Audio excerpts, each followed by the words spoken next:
عدل فاروقی ہے سارے دہر میں ضرب المثل، چار سو ہے آپ کے انصاف کا چرچا عمر۔ آپ کے سائے سے بھی شیطان ڈھونڈے ہے فرار، آپ کو مولا نے بخشا دبدبا ایسا عمر۔ راہ حق میں ہو شہادت مرگ درے شہر نبی، رب نے ویسا کر دیا جو آپ نے چاہا عمر۔ آپ کا ہے منفرد دنیا میں اعزاز و شرف، رب سے خود سرکار نے ہے آپ کو مانگا عمر۔ بسم اللہ الرحمن الرحیم۔ سیدنا عمر بن میمون رضی اللہ تعالیٰ عنہ فرماتے ہیں، جس دن حضرت سیدنا عمر فاروق رضی اللہ تعالیٰ عنہ پر حملہ کیا گیا اس دن میں وہیں موجود تھا۔ حضرت سیدنا عمر فاروق اعظم رضی اللہ تعالیٰ عنہ نماز فجر کے لیے صفیں درست کروا رہے تھے۔ میں آپ رضی اللہ تعالیٰ عنہ کے بالکل قریب کھڑا تھا۔ ہمارے درمیان صرف حضرت سیدنا عبداللہ بن عباس رضی اللہ تعالیٰ عنہ حائل تھے۔ حضرت سیدنا عمر فاروق رضی اللہ تعالیٰ عنہ صفوں کے درمیان سے گزرتے اور فرماتے، اپنی صفیں درست کر لو۔ جب آپ رضی اللہ تعالیٰ عنہ نے دیکھا کہ صفیں بالکل سیدھی ہو چکی ہیں، نمازیوں کے درمیان بالکل خلا نہیں رہا اور سب کے کندھے ملے ہوئے ہیں، تو آپ رضی اللہ تعالیٰ عنہ آگے بڑھے اور تکبیر تحریمہ کہی۔ آپ رضی اللہ تعالیٰ عنہ کی عادت تھی کہ صبح کی نماز میں اکثر سورہ یوسف اور سورہ نحل میں سے قرأت فرماتے۔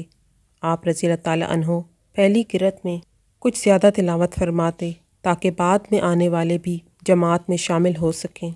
ابھی آپ رضی اللہ تعالیٰ عنہ نے نماز شروع ہی کی تھی کہ ایک مجوسی غلام جو پہلی صف میں چھپ کر کھڑا تھا، اس نے موقع پاتے ہی ایک دو دھاری تیز خنجر سے آپ رضی اللہ تعالیٰ عنہ پر حملہ کر دیا۔ حضرت سیدنا عمر رضی اللہ تعالیٰ عنہ کی آواز سنائی دی کہ مجھے کسی کتے نے قتل کر دیا یا کاٹ لیا ہے۔ وہ مجوسی غلام حملہ کرنے کے بعد پیچھے پلٹا اور بھاگتے ہوئے 13 نمازیوں پر حملہ کیا، جن میں سے 7 شہید ہو گئے۔ ایک نمازی نے آگے بڑھ کر اس پر کپڑا ڈالا اور اسے پکڑ لیا۔ جب اس بدبخت غلام نے دیکھا کہ اب میں پکڑا جا چکا ہوں تو اپنے ہی خنجر سے خودکشی کر لی۔ جب حضرت سیدنا عمر رضی اللہ تعالیٰ عنہ پر حملہ ہوا تو صفوں میں دور دور کھڑے اکثر نمازی اس حملے سے بے خبر تھے۔ جب انہوں نے حضرت سیدنا عمر رضی اللہ تعالیٰ عنہ کی قرأت نہ سنی تو سبحان اللہ کہنا شروع کر دیا۔ حضرت سیدنا عبد الرحمن رضی اللہ تعالیٰ عنہ نے آگے بڑھ کر نماز فجر پڑھائی۔ اکثر لوگوں کو نماز کے بعد واقعے کا علم ہوا۔ حضرت سیدنا عمر رضی اللہ تعالیٰ عنہ شدید زخمی ہو چکے تھے۔ آپ رضی اللہ تعالیٰ عنہ نے حضرت سیدنا ابن عباس رضی اللہ تعالیٰ عنہما سے فرمایا، اے ابن عباس رضی اللہ تعالیٰ عنہ، معلوم کرو کہ مجھے کس نے زخمی کیا ہے۔ آپ رضی اللہ تعالیٰ عنہ باہر گئے۔ کچھ دیر کے بعد واپس آ کر بتایا، مغیرہ رضی اللہ تعالیٰ عنہ کے غلام ابو لولو فیروز نے آپ رضی اللہ تعالیٰ عنہ پر حملہ کیا ہے۔ آپ رضی اللہ عنہ نے فرمایا، وہی غلام جو لوہار تھا؟ حضرت سیدنا ابن عباس رضی اللہ تعالیٰ عنہما نے جواب دیا، جی ہاں۔ حضرت سیدنا عمر رضی اللہ تعالیٰ عنہ نے کہا، اللہ اسے غارت کرے، میری اس سے کوئی دشمنی نہیں تھی، بلکہ میں نے تو اسے نیکی کی دعوت دی تھی، میں تو اس کے ساتھ بھلائی کا خواہاں تھا۔ اللہ کا شکر ہے کہ میں کسی مسلمان کے ہاتھوں زخمی نہ ہوا۔ پھر آپ رضی اللہ عنہ کو گھر لے جایا گیا۔ حضرت سیدنا عمر بن میمون رضی اللہ تعالیٰ عنہ فرماتے ہیں، ہم لوگ بھی آپ رضی اللہ تعالیٰ عنہ کے گھر کی طرف چل دیے۔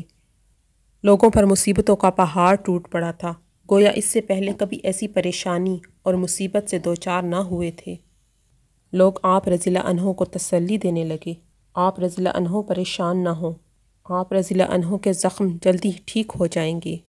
پھر آپ رضی اللہ عنہ کو کھجور کی نبیذ پلائی گئی، لیکن وہ آپ رضی اللہ عنہ کے پیٹ سے زخموں کے ذریعے باہر آ گئی۔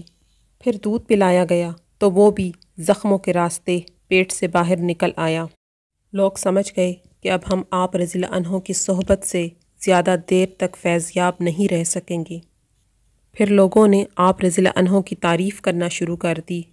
ایک نوجوان آ کر کہنے لگا، اے امیر المومنین رضی اللہ عنہ، آپ کو مبارک ہو کہ عنقریب اللہ عز و جل آپ رضی اللہ عنہ کو حضور صلی اللہ علیہ وآلہ وسلم اور آپ رضی اللہ تعالیٰ عنہ سے پہلے رحلت فرمانے والے دیگر صحابہ کرام علیہم الرضوان سے ملا دے گا۔ اے امیر المومنین رضی اللہ تعالیٰ عنہ، آپ کو خلافت کا منصب عطا کیا گیا تو آپ رضی اللہ تعالیٰ عنہ نے عدل و انصاف سے کام لیا۔ آپ رضی اللہ تعالیٰ عنہ ایک اچھے خلیفہ اور لوگوں کے خیر خواہ و محسن ہیں۔ حضرت سیدنا عمر رضی اللہ تعالیٰ عنہ نے یہ سن کر ارشاد فرمایا، میں تو اس بات کو پسند کرتا ہوں کہ مجھے بقدر کفایت رزق ملے، نہ کوئی میرا مقروض ہو نہ ہی میں کسی کا مقروض ہوں۔ پھر وہ نوجوان واپس جانے لگا تو اس کا تہبند ٹخنوں سے نیچے تھا اور آپ زمین پر لگ رہا تھا۔ حضرت عمر رضی اللہ تعالیٰ عنہ نے لوگوں سے فرمایا، اس نوجوان کو میرے پاس بلاؤ۔ جب وہ آپ رضی اللہ تعالیٰ عنہ کی بارگاہ میں حاضر ہوا تو آپ رضی اللہ تعالیٰ عنہ نے بڑی ہی شفقت سے فرمایا، اے بھتیجے، اپنا کپڑا ٹخنوں سے اونچا کر لے، بے شک اس میں تیرے کپڑوں کی پاکیزگی اور تیرے رب عز و جل کی بارگاہ میں تیرا یہ عمل تقوی اور پرہیزگاری کے زیادہ قریب ہے۔ سبحان اللہ، قربان جاؤں ان پاکیزہ ہستیوں کے جذبہ تبلیغ پر کہ آخری لمحات میں بھی نیکی کی دعوت دینا ترک نہ کی، اور اس حالت میں بھی خلاف شرع کام برداشت نہ ہو سکا۔ اللہ عز و جل ان کے صدقے ہمیں بھی اسی طرح کا جذبہ تبلیغ عطا فرمائے، آمین یا رب العالمین۔ پھر آپ رضی اللہ تعالیٰ عنہ نے اپنے صاحبزادے حضرت سیدنا عبداللہ بن عمر رضی اللہ تعالیٰ عنہ سے فرمایا، حساب لگا کر بتاؤ ہم پر کتنا قرض ہے۔ انہوں نے حساب لگا کر بتایا، تقریباً 86,000 درہم۔ آپ رضی اللہ تعالیٰ عنہ نے فرمایا، اگر یہ قرض میرے مال سے ادا ہو جائے تو ادا کر دینا، اور اگر میرا مال کافی نہ ہو تو بنی عدی بن کعب کے مال سے ادا کرنا، اگر پھر بھی کافی نہ ہو تو قریش سے سوال کرنا، ان کے علاوہ اور کسی سے سوال نہ کرنا۔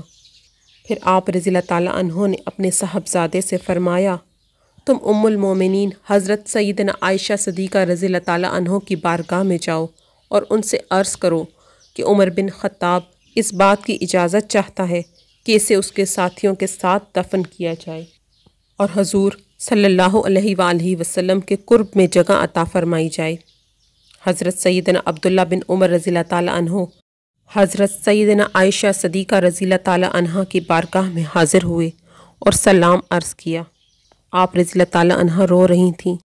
آپ رضی اللہ عنہ نے کہا، حضرت سیدنا عمر بن خطاب رضی اللہ تعالیٰ عنہ آپ کو سلام عرض کر رہے ہیں اور اس بات کی اجازت چاہتے ہیں کہ انہیں ان کے ساتھیوں کے قرب میں دفن کیا جائے۔ آپ رضی اللہ تعالیٰ عنہ نے یہ سن کر ارشاد فرمایا، یہ جگہ تو میں نے اپنے لیے رکھی تھی، لیکن اب میں یہ جگہ عمر بن خطاب رضی اللہ تعالیٰ عنہ کو ایثار کرتی ہوں، انہیں جا کر یہ خوشخبری سنا دو۔ چنانچہ حضرت سیدنا عبداللہ بن عمر رضی اللہ تعالیٰ عنہ اجازت لے کر واپس تشریف لائے۔ جب حضرت سیدنا عمر رضی اللہ تعالیٰ عنہ کو بتایا گیا کہ حضرت سیدنا عبداللہ بن عمر رضی اللہ تعالیٰ عنہ آ گئے ہیں تو آپ رضی اللہ تعالیٰ عنہ نے فرمایا، مجھے بٹھا دو۔ آپ رضی اللہ تعالیٰ عنہ کو سہارا دے کر بٹھایا گیا۔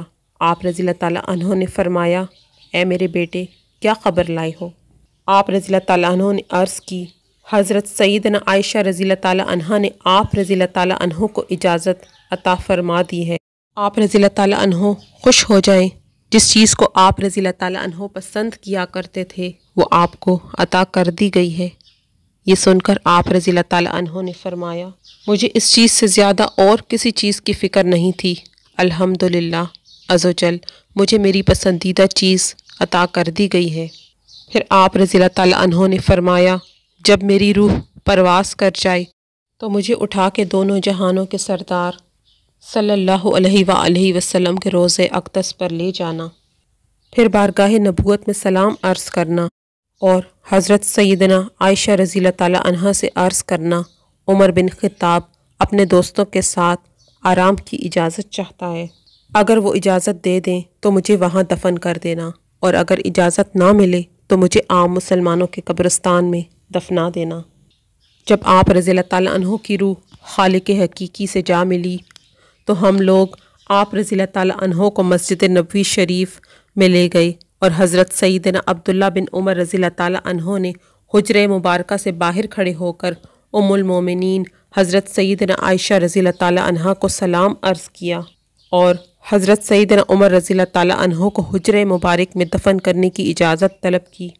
آپ رضی اللہ تعالیٰ عنہ نے اجازت عطا فرما دی، چنانچہ حضرت سیدنا عمر فاروق رضی اللہ تعالیٰ عنہ کو حضور نبی پاک صاحب لولاک صلی اللہ علیہ وآلہ وسلم کے جلووں میں حضرت سیدنا صدیق اکبر رضی اللہ تعالیٰ عنہ کے پہلو میں دفن کر دیا گیا۔ اللہ عز و جل کی ان پر رحمت ہو اور ان کے صدقے ہماری بھی مغفرت ہو، آمین۔ امید کرتی ہوں کہ آپ کو ہماری آج کی ویڈیو پسند آئی ہوگی۔ اگر ویڈیو آپ کو پسند آئی ہے تو پسندیدگی کا اظہار اس ویڈیو کو لائک اور شیئر کر کے ضرور کیجیے گا۔ آپ اپنی قیمتی رائے کا اظہار کمنٹ میں ضرور کیجیے۔ مجھے دیجیے اجازت، زندگی رہی تو ایک اور ویڈیو لے کر آپ کی خدمت میں حاضر ہوں گی۔ تب تک کے لیے اللہ حافظ۔ اللہ پاک آپ سب کا حافظ و نگہبان۔